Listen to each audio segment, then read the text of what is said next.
లోక్సభ ఎన్నికల తరువాత real estate రంగం అభివృద్ధి కోసం ఒక కొత్త రూట్ మ్యాప్ని అందిస్తా అని చెప్తున్నారు తెలంగాణ ముఖ్యమంత్రి రేవంత్ రెడ్డి. ఈ నేపథ్యంలో రేవంత్ రెడ్డి అసలు ఏ ప్రాంతంపై ఫోకస్ చేయబోతున్నారు అనేది ఇప్పుడు సర్వత్రా చర్చనీయాంశంగా మారిన నేపథ్యంలో ఈ అంశానికి సంబంధించి మనతో మాట్లాడేందుకు ప్రముఖ real estate expert Sanjeev Naik గారు మనతో ఉన్నారు. ఆయనతో మాట్లాడదాం. సంజీవ్ నాయక్ గారు నమస్తే అండి. హలో సార్, ఎలా ఉన్నారు? సూపర్ సార్, మీరు ఎలా ఉన్నారు? బాగున్నా అండి. లోక్సభ ఎన్నికల తర్వాత అసలు ఈ రియల్ ఎస్టేట్ రంగం అభివృద్ధి కోసం ఒక కొత్త రూట్ మ్యాప్ అందిస్తా అంటూ కూడా ముఖ్యమంత్రి వర్యులు రేవంత్ రెడ్డి గారు చెప్తూ ఉన్నారు. ఏంటి, ఏ ప్రాంతం మీద ఆయన ఫోకస్ పెట్టబోతున్నారు అంటే ఏం చెప్తారు? సో ఎప్పుడైనా సరే రియల్ ఎస్టేట్లో ఎలా ఉంటుందంటే, ఎక్కడ ఎనీ ఏరియాలో మనం ఇన్వెస్ట్మెంట్ చేసేటప్పుడు కానీ, ఏదన్నా ఒక గవర్నమెంట్ మారినప్పుడు కానీ, వాళ్ళు ఏదన్నా ఒక ఏరియాని డెవలప్ చేయాలంటే మేజర్గా రెండు రీజన్స్ ఉంటాయి, రెండు ఫ్యాక్టర్స్ ఉంటాయి. అందులో ఫస్ట్ వెరీ ఇంపార్టెంట్ ఏంటంటే మనకి ట్రాన్స్పోర్టేషన్ బాగుండాలి. ఎక్కడైనా సరే అది ఎనీ ఏరియా, ఒక స్టేట్ మొత్తంలో ఎప్పుడైనా సరే కానీ ఎక్కడ డెవలప్మెంట్ చేయడానికి ఫస్ట్ చూస్తారంటే, ఎక్కడైతే ట్రాన్స్పోర్టేషన్ ఫెసిలిటీ మంచిగా ఉంటుందో ఆ ఏరియాకి ఫస్ట్ ప్రిఫరెన్స్ ఉంటుంది. ఎక్కడైనా ఏరియా డెవలప్మెంట్ అవ్వాలన్నా ఫస్ట్ మేజర్ ఇంపార్టెంట్ రోల్ మనకి ట్రాన్స్పోర్టేషన్ వల్లనే ఉంటుంది. సెకండ్ వెరీ వెరీ ఇంపార్టెంట్ ఏంటంటే ఇండస్ట్రీస్ ఉండాలి, ఎంప్లాయ్మెంట్ ఉండాలి. ఎందుకంటే ఎక్కడైతే ట్రాన్స్పోర్టేషన్ ఉంటుందో అక్కడ ఎంప్లాయ్మెంట్ రావడానికి స్కోప్ ఉంటుంది, అంటే ఇండస్ట్రీస్ రావడానికి స్కోప్ ఉంటుంది. ఎందుకు అంటే ఇక్కడ నుంచి మనం ఏదన్నా ఒక ప్రొడక్ట్ మ్యానుఫ్యాక్చరింగ్ చేసి కానీ, లేదన్నా ఇక్కడ నుంచి మనం ఏదైనా సప్లై చేయాలంటే కూడా ట్రాన్స్పోర్టేషన్ అనేది వెరీ ఇంపార్టెంట్. అంటే రోడ్వే కానీ, రైల్వే కానీ, ఎయిర్వే కానీ, ఈ మూడు వెరీ ఇంపార్టెంట్. మన తెలంగాణలో మనకి సీపోర్ట్ లేదు. So roadway, railway, airway connectivities అనేది మేజర్గా మూడు ఉన్నాయి మనకి. సో ఈ కనెక్టివిటీస్ ఎక్కడైతే ఉంటాయో ఆ ఏరియాకి ఫస్ట్ ప్రిఫరెన్స్ ఉంటుంది ఎప్పుడైనా సరే. ఓకే, ఫస్ట్ పాయింట్ ఇది. సెకండ్ పాయింట్ ఏంటంటే ఇండస్ట్రీస్. ఎక్కడైతే కనెక్టివిటీస్ ఉంటాయో అక్కడ ఆల్రెడీ ఇండస్ట్రీస్ వచ్చి ఉన్నాయి, ఇంకా రాబోతున్నాయి. అలాంటి ఏరియాస్ ఏమేమి ఉన్నాయన్నది కూడా మనం నెక్స్ట్ డిస్కస్ చేద్దాం. సో ఈ మేజర్గా రెండింటిని బేస్ చేసుకునే సరే రియల్ ఎస్టేట్లో ఎప్పటికైనా గ్రోత్ ఉంటుంది. గవర్నమెంట్ కూడా దీన్ని బేస్ చేసుకొని డెవలప్మెంట్ చేయాలని చూస్తుంది. సో ఇది first very important reason. Second very very important reason ఏంటంటే, ఎక్కడైనా సరే మనం ఇన్వెస్ట్మెంట్ చేసేటప్పుడు ఎక్కడ బాగా గ్రోత్ వస్తుంది అని ఎలా చెప్పగలుగుతామంటే, ఒకటి connectivities, second industries, third very very important surrounding amenities ఉండాలి.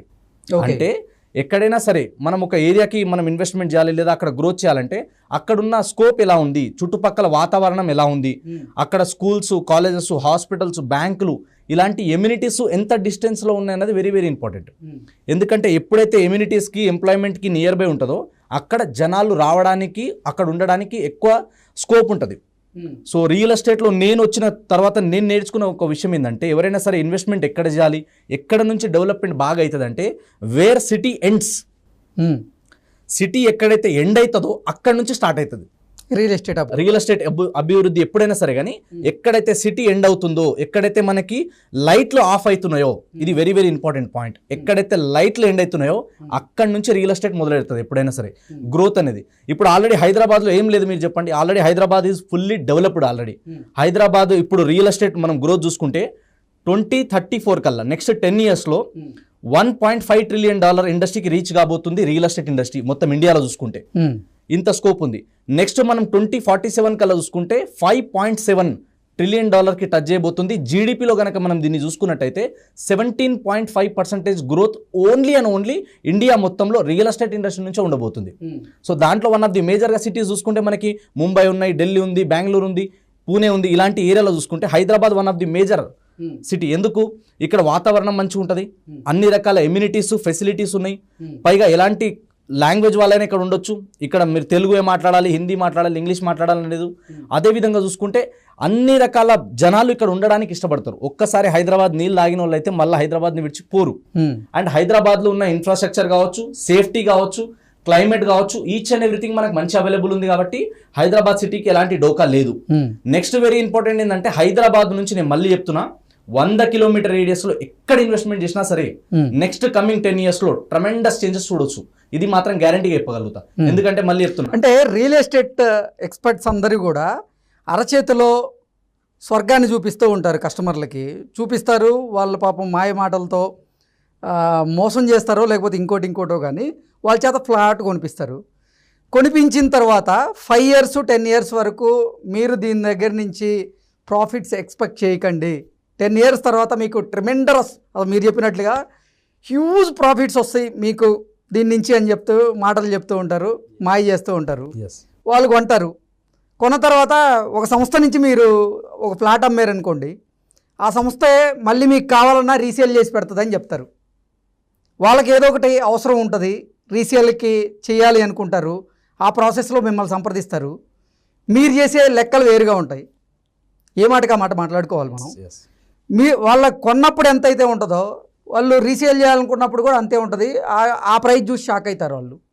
ఇట్లాంటి హైదరాబాద్ సిటీ అవుట్స్కట్స్లో బొచ్చుడు రోజుకు ఒక వార్త బయటకు వస్తుంది. అవునా? అంటే అక్కడ అసలు మార్కెటే ఉండదు, మీరేమో మార్కెట్ని క్రియేట్ చేస్తారు, హైప్ తీసుకొస్తారు, వీళ్ళ చేత కొనిపిస్తారు. తర్వాత వాళ్ళ భవిష్యత్తు ఏందయ్యా అంటే అంధకారమే. మీరు ఇందాక చెప్పారు, ఎక్కడైతే లైట్లు ఆఫ్ అవుతాయో అక్కడి నుంచి అభివృద్ధి స్టార్ట్ అయ్యిద్దని. వాళ్ళ జీవితంలో అక్కడే లైట్ ఆఫ్ అయ్యిద్ది. వాళ్ళ పరిస్థితి ఏంటంటే ఏం చెప్తారు? సో రియల్ ఎస్టేట్లో చాలా మంది మేజర్గా మిస్టేక్ చేసేది ఇదే. మీరు అన్న పాయింట్ ఏంటంటే ఇక్కడ ఈ డెవలప్మెంట్ వస్తుంది, ఆ డెవలప్మెంట్ వస్తుందని ఒక్కొక్కరు లంబా చోడ చెప్తారు దాన్ని.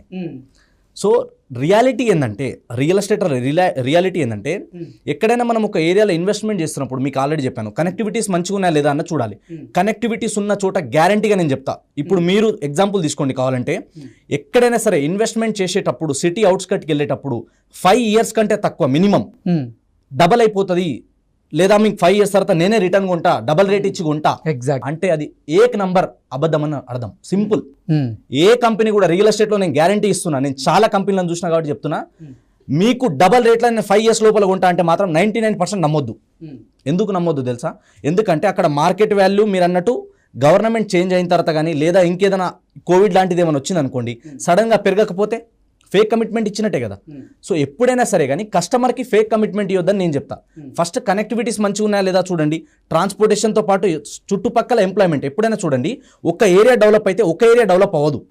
ఒక్క ఏరియా బాగా డెవలప్ అయిందంటే ఈ ఏరియా నుంచి సరౌండింగ్ 10 నుంచి 30 కిలోమీటర్ రేడియస్ ఎప్పటికైనా పెరుగుతుంది.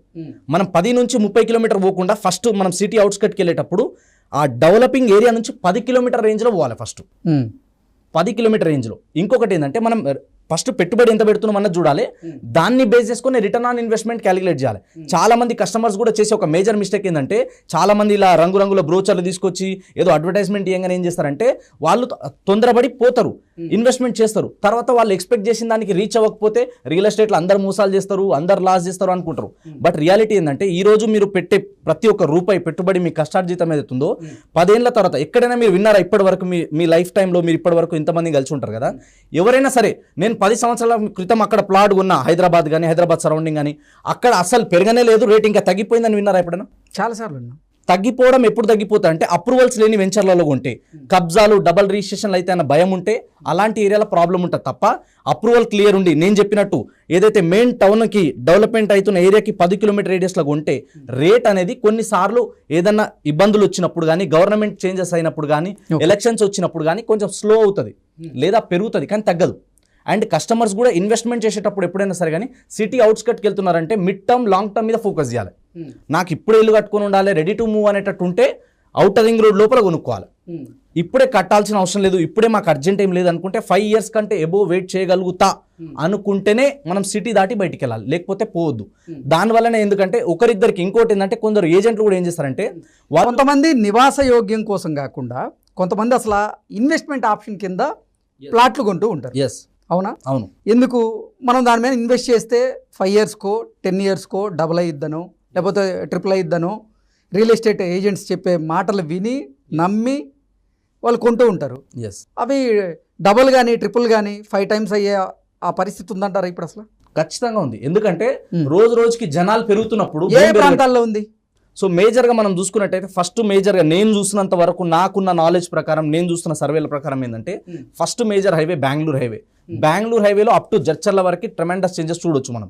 సెకండ్ వచ్చేసి మనం శ్రీశైలం హైవే చూసుకుంటే కనుక మనకి అప్ టు ఆమన్గల్ వరకు బాగుంటుంది.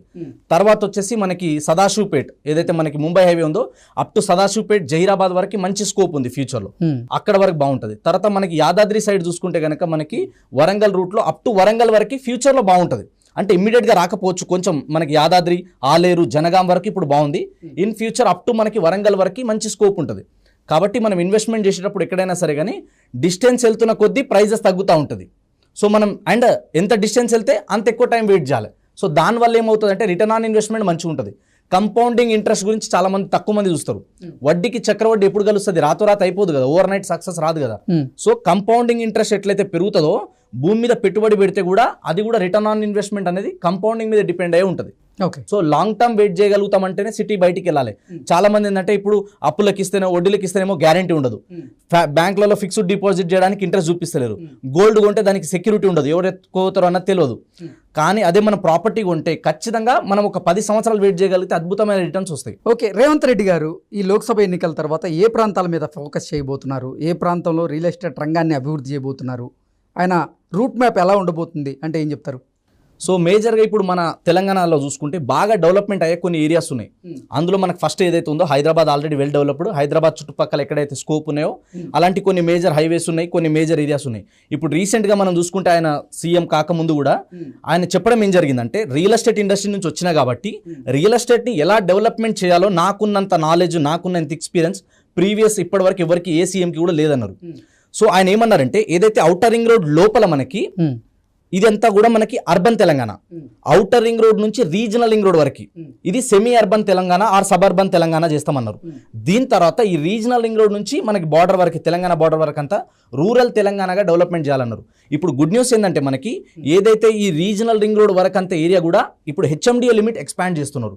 సో దీనివల్ల కూడా ఇంకా ల్యాండ్ వాల్యూస్, మార్కెట్ వాల్యూస్ పెరగబోతున్నాయి. ఇప్పుడు ఎలక్షన్ కాబట్టి, ఎలక్షన్ కోడ్ వచ్చింది కాబట్టి జనాలు బయట డబ్బులు తీయరు, కొంచెం వెయిట్ అండ్ వాచ్ మూడ్లోకి వెళ్ళిపోతారు. మళ్ళీ ఏమవుతుందో, నెక్స్ట్ ఏమైనా గవర్నమెంట్ చేంజ్ అవుతుందేమో, నెక్స్ట్ ఏమైనా కొత్త పాలసీస్ వస్తాయేమో, లెస్ట్ సి అంటే కొంచెం చూద్దాం అన్నట్టు. లాస్ట్ 4 months 5 months నుంచి ఎక్కడ రేట్లు పెద్దగా పెరగలేదు, నెక్స్ట్ 1-2 months పెద్దగా పెరగవు, ఆ తర్వాత మాత్రం పెరిగే ఛాన్సెస్ ఉన్నాయి.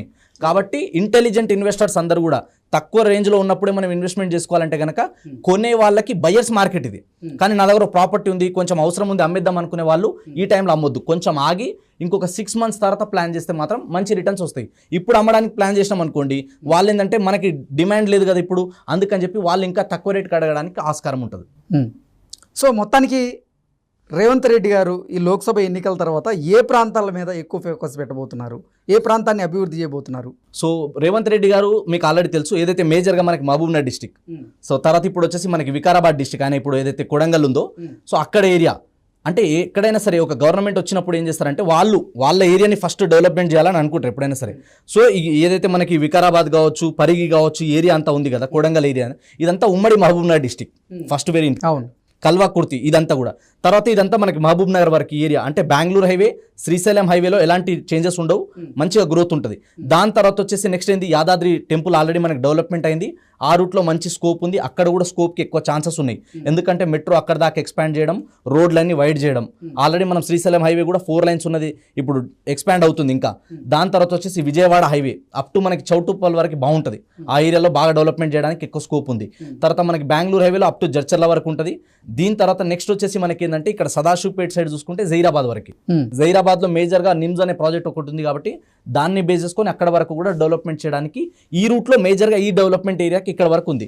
తర్వాత మనం outer ring road and outer ring road surrounding ఒక 10-20 కిలోమీటర్ రేడియస్లో సిటీకి దగ్గర ఎక్కడ కొన్నా కూడా మనకి అప్రిషియేషన్ బాగుంటుంది. ప్లస్ వాళ్ళు కూడా అలాంటి ప్రైమ్ లొకేషన్స్ ఇప్పుడు డిస్టిక్ వైజ్గా కూడా చూస్తున్నారు. నెక్స్ట్ ఏ డిస్టిక్లో ఉంది, లైక్ ఇప్పుడు ఖమ్మం కావచ్చు, వరంగల్ కావచ్చు, మహబూబ్ నగర్ కావచ్చు, ఇలా ఏ ఏరియాస్కి అయితే ఎక్కువ స్కోప్ ఉందో, కరీంనగర్ కావచ్చు, ఇలాంటి ప్రైమ్ లొకేషన్స్, ఆదిలాబాద్ లాంటి లొకేషన్స్ ఎక్కడెక్కడైతే నెక్స్ట్ ఫ్యూచర్లో ఎక్స్పాన్షన్కి, గ్రోత్కి, ఇండస్ట్రీస్కి, ఎంప్లాయ్మెంట్కి స్కోప్ ఉన్న ఏరియాస్ ఉన్నాయో అలాంటి ఏరియాస్ మొత్తాన్ని తీసుకొని మాస్టర్ ప్లాన్ రెడీ చేసి